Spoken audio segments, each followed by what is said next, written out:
Good morning students. आज हम नया चैप्टर स्टार्ट करने वाले हैं, जैव प्रौद्योगिकी, बायोटेक्नोलॉजी एंड इट्स एप्लीकेशन, और उसके उपयोग। पिछले चैप्टर में हमने जैव प्रौद्योगिकी या बायोटेक्नोलॉजी के सिद्धांत एवं प्रक्रम के बारे में पढ़ा था, और हमने जाना कि जैव प्रौद्योगिकी में किस प्रकार सूक्ष्म जीवों का उपयोग या डीएनए की संरचना में चेंजेस करके सूक्ष्म जीवों के उपयोग से मानव कल्याण में इसका उपयोग किया जाता है। तो जैव प्रौद्योगिकी में मुख्यतः आनुवांशिक रूप से रूपांतरित सूक्ष्म जीव जैसे जीवाणु, बैक्टीरिया है ना, कवक या फंजाई, पौधे और जंतुओं का उपयोग करते हुए जैव भैषजिक माने साइंस एवं जैविक पदार्थों का औद्योगिक स्तर पर उत्पादन किया जाता है। बड़े पैमाने पर इसका उत्पादन किया जाता है। जैव प्रौद्योगिकी का उपयोग चिकित्सा शास्त्र में, मेडिकल साइंस में, और निदान सूचक के रूप में, कृषि में, फर्टिलाइजेशन में, आनुवांशिकता रूपांतरित फसलों के लिए, संसाधित खाद्य के रूप में के लिए है ना, जैव सुधार के लिए, अपशिष्ट प्रतिपादन और ऊर्जा के उत्पादन में आज इसका बहुत ज़्यादा उपयोग हो रहा है। जीन का जो संश्लेषण है और उपयोग है, प्रतिजैविकों का उत्पादन, दोषयुक्त जीन का सुधार, ये सभी जैव प्रौद्योगिकी के ही एक भाग हैं। जैव प्रौद्योगिकी या बायोटेक्नोलॉजी के द्वारा ही जो सूक्ष्म जीव होते हैं, इनके उपयोग से औद्योगिक महत्व वाले केमिकल्स, प्रोटीन्स, एंजाइम्स, कार्बनिक अम्ल, हार्मोन्स, इन सब का प्रोडक्शन किया जा रहा है। और इसके 3 विवेचनात्मक अनुसंधान क्षेत्र हैं। एक तो शुद्ध उत्प्रेरकों का, कैटलिस्ट का निर्माण करना, उत्प्रेरक के कार्य के लिए उपयुक्त परिस्थितियों का निर्माण करना, और अनुप्रवाह प्रकरण द्वारा कार्बनिक यौगिक और प्रोटीन का शुद्धिकरण करना।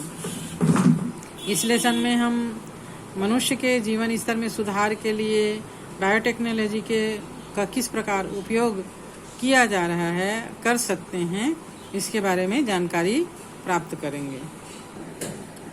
तो सबसे पहले देखते हैं हम कृषि में जैव प्रौद्योगिकी का उपयोग किस प्रकार किया जाता है।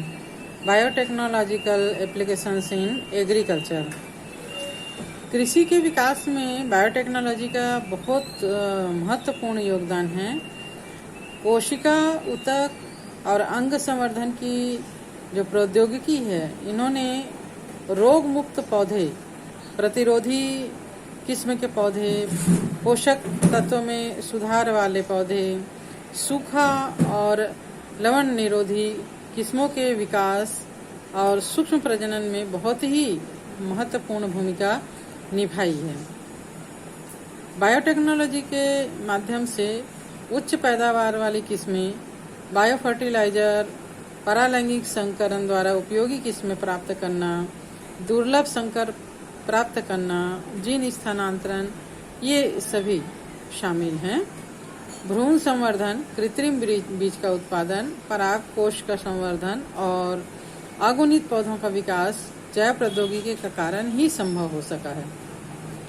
बायोटेक्नोलॉजी ने कृषि के क्षेत्र में जो भूमिका निभाई है, जैसे कि अभी हमने ऊपर पढ़ा, तो इसमें हम देखते हैं अलग अलग रोग मुक्त पौधों का उत्पादन किस प्रकार होता है। Production of disease free plants. जो पौधे वर्धी प्रजनन या कायिक जनन के द्वारा अपनी संख्या बढ़ाते हैं, इनमें वायरस और अन्य रोग मातृ पौधे से अन्य पौधों में स्थानांतरित हो जाते हैं। क्योंकि वर्धी प्रजनन में सोमेटिक डिवीजन के द्वारा पौधे ग्रोथ करते हैं, तो सेम टू सेम ये मातृ पौधे के समान होते हैं। अगर मातृ पौधा में कोई भी रोग है, कोई भी कमियां हैं, तो वो उनसे बनने वाले पौधों में भी होगा। इनमें वायरस और अन्य रोग मातृ पौधे से अन्य पौधों में स्थानांतरित होते रहते हैं। जैसे आलू की पोटैटो लीफ रोल वायरस या पोटैटो वायरस, है ना। आलू चूंकि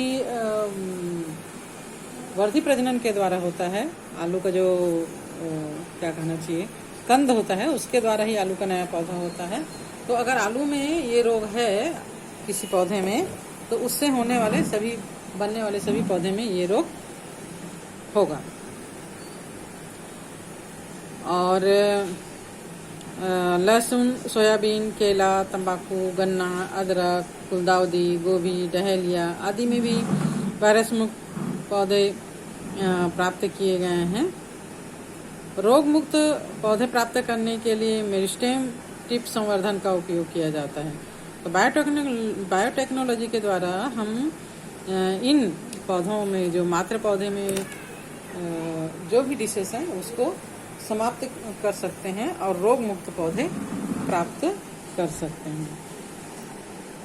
रोग प्रतिरोधी पौधों का उत्पादन, production of disease resistant plant.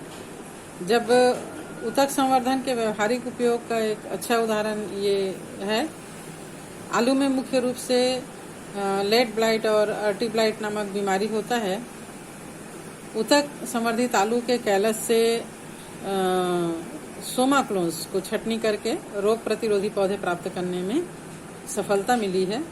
मक्का में सदर्न कॉर्न लीफ ब्लाइट के प्रतिरोधी किस्म सोमाक्लोन के चयनित करके बनाया गया है। तो आज के लिए हम इतना ही पढ़ते हैं, आगे का जो है वो नेक्स्ट लेक्चर में